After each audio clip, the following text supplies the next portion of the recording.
Bonjour, bonjour. Bonjour. Comment ça va? Ça va. La forme ce matin? Ouais. Yes. Bonjour. Bonjour. Roger. Je vous présente Roger Itier, expert en arts martiaux chinois. Bonjour. 7e dan. Aïe, aïe, aïe. Mon professeur, donc vice-champion du monde de Kung Fu et plusieurs fois attitré championnat d'Europe. Donc voilà, donc on est là pour faire un petit réveil Qigong. Donc ça fait partie des arts martiaux internes. Roger, étant expert dans ce domaine, va vous expliquer exactement à quoi ça sert. Donc on va vous redonner un petit peu plus d'énergie, parce que vous en avez besoin. Oui, après le prami d'hier, je pense que vous avez besoin de vous régénérer un peu et puis de retrouver un second souffle. On va essayer de vous donner ça. Ok. Et après on va s'amuser. On va faire des petits joutes. Voilà. C'est quoi? Vous verrez, tout est prêt. Voilà. C'est une surprise. On va s'éclater. C'est une surprise. Ok. On va s'éclater. Félicitations. Merci. Bravo.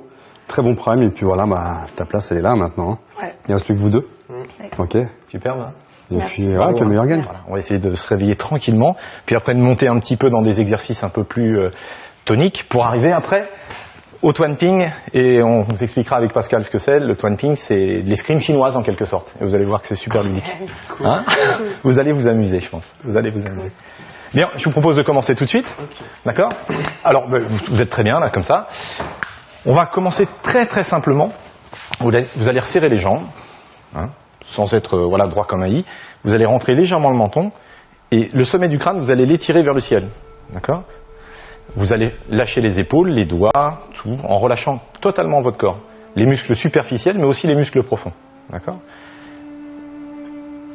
Les yeux légèrement mi-clos, légèrement. D'accord? Et on étire la colonne vertébrale. On va fléchir les jambes, écarter le pied gauche tout doucement. Voilà, et équilibrer le corps. Super. Impeccable. Et on se redresse surtout. Voilà. On va inspirer en montant les mains. Et on va arc-bouter les jambes, c'est-à-dire en pliant, en fléchissant les bras en même temps. Sans raideur dans les bras. Avec cet aspect de vague, vous voyez, je vous montre sur le côté, où les épaules, coudes, poignets, on descend et on arc-boute les jambes. C'est-à-dire on ne plie pas, ça c'est plier, c'est ployer. En écartant, comme si on écartait quelque chose entre ses jambes. D'accord? Allez, on inspire. Et on souffle en appuyant. Super. Inspirez profondément, étirez-vous jusqu'au sommet du ciel et on souffle en descendant comme si on s'enfonçait dans la terre. On inspire par le nez et on souffle par la bouche tranquillement en relâchant ses bras. Voilà, super. Encore. Inspirez et soufflez.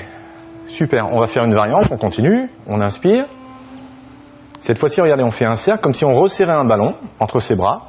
Et là, regardez, on ouvre la poitrine en se redressant, on referme en soufflant, on pivote les poignets et on se hisse. Super, on recommence ce cycle. On inspire, resserrer comme si on s'asseyait. Et là, lâcher en ouvrant, en inspirant, souffler, pivoter les poignets et on se hisse à nouveau. Allez, encore, on inspire. On relâche, on ouvre, on ferme en soufflant, on pivote, et on revient. À nouveau, on inspire, voilà, relâchez en appuyant bien le dos droit, on ouvre à partir de la cage thoracique, on referme, on pivote les poignets et on referme. On inspire, on referme. À partir du milieu de la poitrine, vous voyez, on pousse là pour ouvrir les bras. C'est ce qui ouvre les bras. On referme, super. Et on pivote. Très bien. Super, vous voyez que c'est simple, relativement simple. Ce qui est important, cette sphère-là, je vous ai parlé de zone émotionnelle, souvent elle est figée. Quand vous chantez, la colonne d'air, c'est super important d'être bien droit pour pouvoir pousser la note.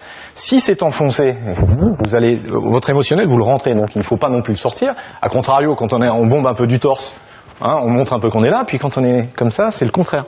Donc c'est ni l'un ni l'autre, c'est d'être droit, aligné, d'être capable justement de bomber du torse quand il faut et de rentrer quand il le faut.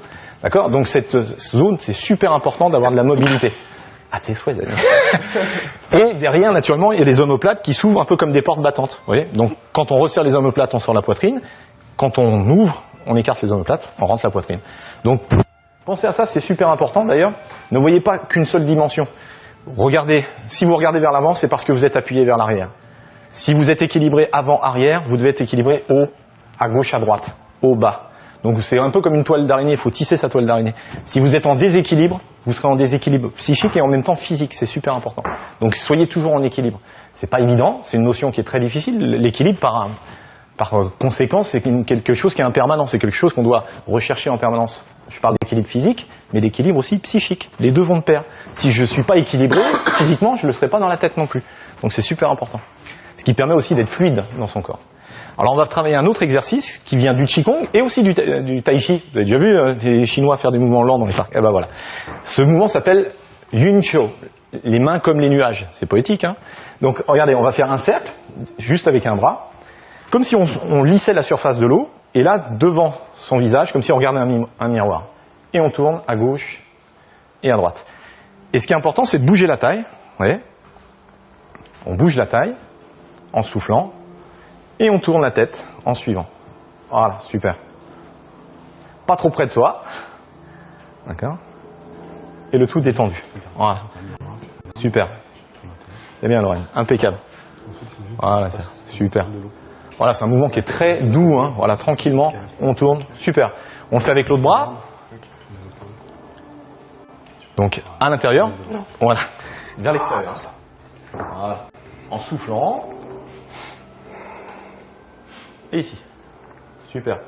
Relâchez les bras. Pas les bras tendus, hein, Daniel. Voilà. Juste arrondi. Tranquille. Cool. Ok, là, ça va se compliquer un peu. On va le faire avec les deux. Seul problème, c'est qu'on va pas le faire, on va le faire avec les deux quand une main est en haut, l'autre est en bas. Hein? Donc, c'est ici. Une main, puis l'autre. En fait, on décrit un 8 avec les mains qui tournent à gauche et à droite. Voilà. À gauche, très bien. Et à droite. Super. En soufflant, soufflez. Et inspirez. Voilà. En relâchant vos épaules. Voilà. Plus à l'intérieur. Voilà. T'inquiète pas. Là, tu te regardes. Voilà. Super. Lâche tes épaules. Relâche plus. Très bien. Descends les épaules. Voilà. Baisse les épaules. Voilà. Ah ben c'est pas mal, ouais. C'est pas mal. Ah ben je vais faire de vous des super pratiquants. Hein. Ouais, voilà. Tiens. On va modifier leur chemin. C'est pas mal, c'est pas Parce mal. qu'on peut des C'est pas artistes, mal. Vers l'extérieur, ça y est. Des artistes Voilà. du wushu. Extérieur. Des artistes chinois.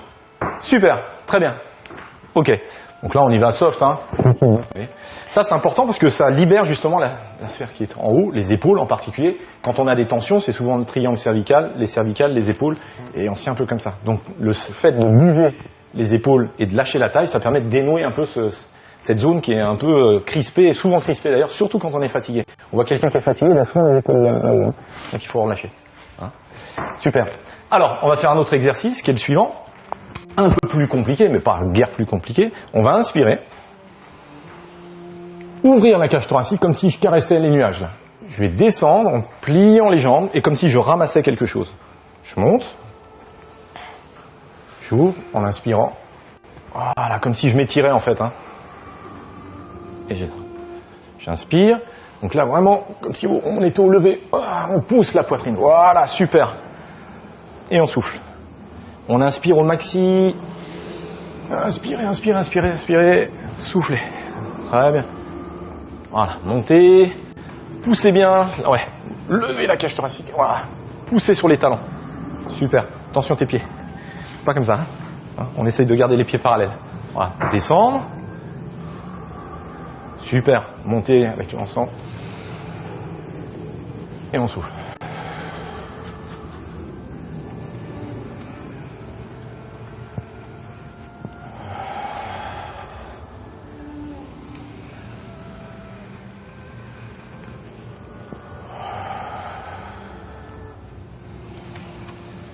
Dernière fois. Soufflez bien, à fond, à fond, à fond, à fond, à fond. On remonte et là on déploie les bras et on relâche. L'énergie, c'est quelque chose d'abstrait. En même temps, c'est quelque chose de concret. Où on a de l'énergie, où on n'en a pas. Moi, pour moi, quand je parle d'énergie, il n'y a pas quelque chose de magique. Hein. Il n'y a pas quelqu'un qui a cette force. Souvent dans les arts martiaux, on pense qu'on y a une force cachée. En fait, la force cachée, c'est simplement la biomécanique du corps, l'intelligence du corps. C'est comme le chant. Hein. Si on a une bonne technique, si on a en plus du talent et la capacité, je dirais, de mettre en œuvre cette technique et de mettre de l'émotion dedans, alors on arrive à quelque chose de pas mal. Eh bien, c'est pareil dans les arts martiaux. Il n'y a pas de magie. C'est simplement la science du corps. Donc ce qui est important, c'est que cette énergie qui vous parcourt le corps, moi j'appelle ça de la vitalité. On voit quand quelqu'un a de la vitalité, on voit quand il n'en a plus. Et souvent on dit les yeux sont le miroir de l'âme. Et les yeux, justement, dans la tradition chinoise, ça donne en fait un éclairage, c'est le cas de le dire, c'est comme des phares qui donnent un éclairage sur la santé à l'intérieur. Qu'est-ce qui se passe, et au niveau psychique, et au niveau physique. Donc les yeux sont le miroir de l'âme, mais en même temps sont le miroir du corps. Donc c'est en voyant votre vitalité dans les yeux, là vous avez une soirée un peu agitée, c'est normal, mais je vois quand même une lueur d'énergie là qui commence à sortir des yeux. Ça commence à sortir un peu.